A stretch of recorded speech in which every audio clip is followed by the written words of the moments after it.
X-Men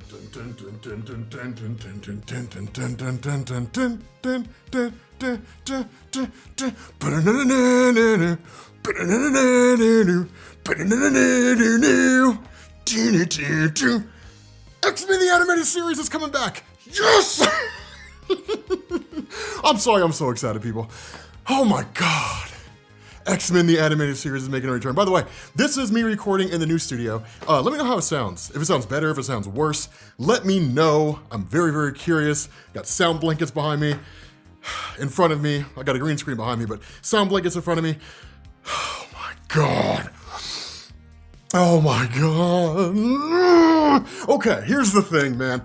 The reason why I'm so excited about this, right? For those of you guys who don't know, the reason why I'm so excited about this, my fans know this, X-Men the Animated Series is how it all started for me, man. That's what got me into comic books, was X-Men the Animated Series. It's what started everything for me, right? Like, had I never seen that show as a kid, I would not be the comic book fan that I am right now, right? It's because of X-Men the Animated Series that I love comic books. It was one of those things. My dad and I used to watch it like every Saturday morning, right? You guys remember the Saturday morning TV block, X-Men the Animated Series, and then Spider-Man, right? Like Spider-Man. You guys remember that whole thing? That for me was my childhood, man. My dad and I would sit down and watch X-Men the Animated Series because for him, it was reliving his childhood when he read comic books. For me, it was a whole new discovery, and I loved it, right? I remember there was an episode that had Black Panther in it. You don't really get to see him very long. It's in the Sanctuary, the two-part Sanctuary episode, when Magneto shows up in Africa and like Black Panther sitting on a rock overlooking everything that's going on. So that was really cool. But like, I was so curious about what all was there in Marvel Comics besides the X-Men. And so I started reading a whole bunch of other stuff, right? I started reading like the Avengers and the Fantastic Four and Spider-Man and so on and so forth. And then here I am 25 years later. But X-Men, that's what I always find myself going home to, right? That's my book. That's my comic book. The X-Men is my comic. And X-Men the Animated Series making a return is so awesome.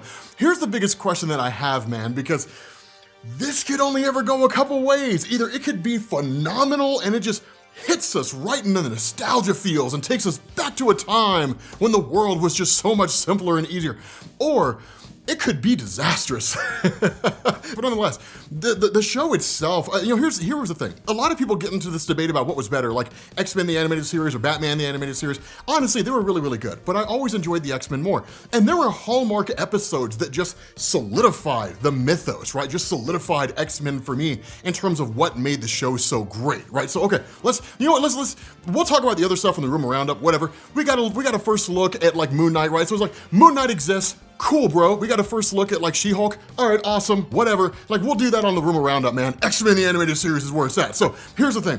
When it came to this show, right, there were episodes that were just amazing. So like, my all-time favorite was the four-part series, or four-part episodes, Beyond Good and Evil. That was great. The funny thing about that is that episode story is actually based off a storyline called The 12 in Marvel Comics, where Apocalypse had basically attained like these 12 individuals who all represented different aspects of like power and their place in the cosmos and so on and so forth. And then he was gonna channel all their energy through the living monolith. Basically this guy that can channel like unlimited amounts of energy and then channel that energy into himself. Or maybe it was an X-Man and then he was gonna make X-Man a host for himself. I can't remember, it doesn't matter. Anyway, it's based on the story called The 12, which is really cool. Apocalypse, the villain, actually works alongside the Skrulls, which is something that you didn't really see very often in Marvel Comics. But it was phenomenal, right? Like the Days of Future Past, I remember watching the Days of Future Past episode and I was like, God, this is so cool. Like, I wonder if that's an actual story. And then like a few years later, I remember looking up Days of Future Past.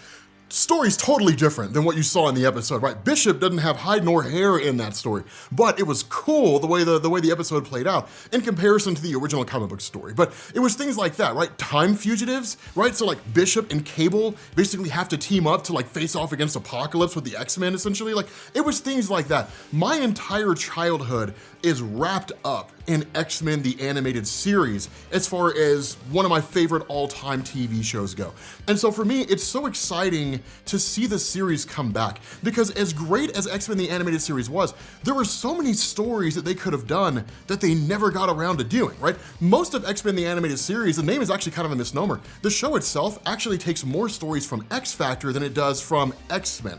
X-Men, the actual comic line, felt a lot different than the TV show did. The X-Factor comic by, well, really initially it was Bob Layton and then Walter and Louise Simonson. That's what most of the X-Men the Animated Series is based off of, right? So like the idea of Warren Worthington Washington becoming the Horseman Death, that was an X Factor, right? Like the villain Apocalypse, he was introduced in X Factor. Most of those stories are X Factor stories. Stories like Days of Future Past, the introduction of Cable, things like that, a lot of that stuff's X-Men, but most of the series is X Factor. And so given everything that's happened since that show went off the air, there's so many stories they could cover. Like, could you imagine an X-Men the Animated Series story basically involving like House of M, right? How are they going to introduce the Scarlet Witch in a more meaningful way? Quicksilver was there, right? We saw a few things going on with Quicksilver, which was kind of cool, but the show itself could go in some phenomenal directions because Marvel Comics has had some phenomenal X-Men stories since then, right? Like the story where the demon Chthon showed up on Earth, took over the body of Quicksilver, and almost killed the world. That was amazing, right? I mean, there's just phenomenal stories that could be told. Children's Crusade, right? So like the story of Scarlet Witch's kids, Billy and Tommy, and like who their real parents are, their real lineage, their history, the fact that like Wiccan is just this ridiculously OP character, and the Avengers tried to imprison him because they were afraid of how powerful he would become, that he would become as powerful as his mom, the Scarlet Witch, and they didn't know if he would be a hero or a villain. Characters like Matthew Malloy was a great character, right? It was the story called The Last Will and Testament of Professor Xavier, and basically you ended up finding out somewhere along the line, Professor X had discovered this kid that just had like the highest and most powerful mutant signature ever recovered, right?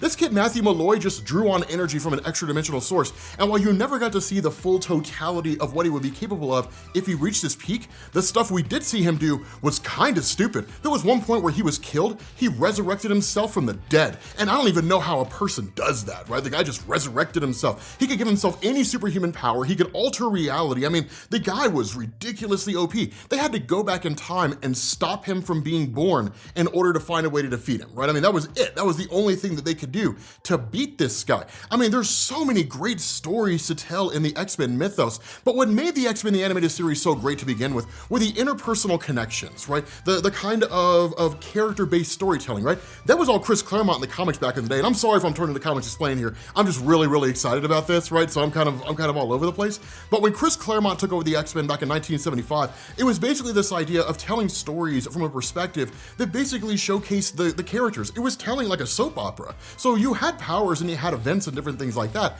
but that in a lot of ways was a background to the character development, right? Like building on the nature of Jean Grey, Wolverine, Cyclops, things like that, expanding who they are, giving us a much better perception of what they're capable of. It was phenomenal storytelling. You saw that play out in X-Men the Animated Series. Had it not been for the Claremont run, X-Men the Animated Series would either not have existed or it would have looked totally different. So it was really a super impactful run, the work that Claremont did there. But looking at that kind of stuff, looking at the kind of stories they can tell, how the landscape can change and adjust, because now we're not really looking at a situation where it's kind of like, well, you got a Spider-Man show and you got an X-Men show and they may or may not cross over, even though they kind of did, but it wasn't really that great of a crossover. Now it's like the Marvel Cinematic Universe. So it's X-Men the Animated Series falling in line with the overall themes of the Marvel Cinematic Universe.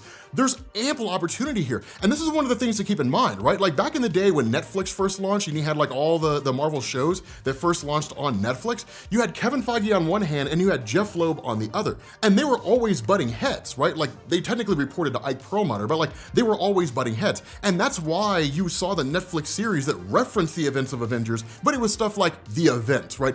The big green guy. I mean, it was things like that. It was never like an actual tie-in to the Marvel Cinematic Universe movies. It felt like there was a kind of delineation there, right? That's gone now. Feige oversees it all. And so it's entirely possible that you could have like an X-Men the Animated Series that makes references to things that are going on in other parts of the MCU. Imagine if that had happened, right? Like, imagine if we have X-Men the Animated Series that makes reference to the events of like the first Avengers movie, or like Loki appears in it, or like the TVA shows up. And you basically see that like the Mobius in Mobius, right? Like Owen Wilson's character, the animated version you see in that show, is the exact same character from the Loki live action series. He's just animated there because the show is animated, right? You can't have like a live action person show up in an animated show. It would just look weird, but like, you know it all takes place in the same multiverse. There's so many possibilities on what this show could do, and that's what I'm really hoping for. I'm really hoping that X-Men the Animated Series captures just the greatness of what made the show what it was at the time, combining it with the current structure and format of the Marvel Cinematic Universe. Now, we also kind of have to tame our expectations here, because it's entirely possible that that's not possible, right? That X-Men the Animated Series was just lightning in a bottle. It was a great show. They produced a phenomenal phenomenal concept, and it was awesome for its time. That they can never duplicate that. Whether it's because of the fact that they just don't have any of the original cast voices, or the original Canadian production team isn't making it anymore, whatever the case happens to be, that it just doesn't quite feel the same. Maybe even we, as the viewer, have grown past who we were at that point in time, and the show just doesn't resonate and hit us the same way, regardless of what it is. I mean, I don't know if that's the case, because I still watch X-Men the Animated Series, man, and that still slaps. So like, at the end of the day, I think that's entirely possible, right? They're like, it'll feel the same. But whatever the reason happens to be, that we have to go into this with the expectation it could disappoint us. I hope it doesn't, right? I really, really hope it doesn't, and I hope that it's phenomenal. I hope it's amazing, and I really think it will be. I think that Disney lining up this show and bringing this show to fans, I think they recognize the legacy this show created. I think they recognize the significance of X-Men the Animated Series for a lot of Marvel Comics fans out there, including myself. They recognize how important the show was for us growing up and what it means for us seeing it come out again in 2023. So that's my question to you guys. What are you guys hoping for with X-Men the Animated Series? What are your fears? What are you excited about? Give me your thoughts on this. But with that being said, we're gonna bring this to an end. Thank you guys for watching, and I will catch you all later. Peace.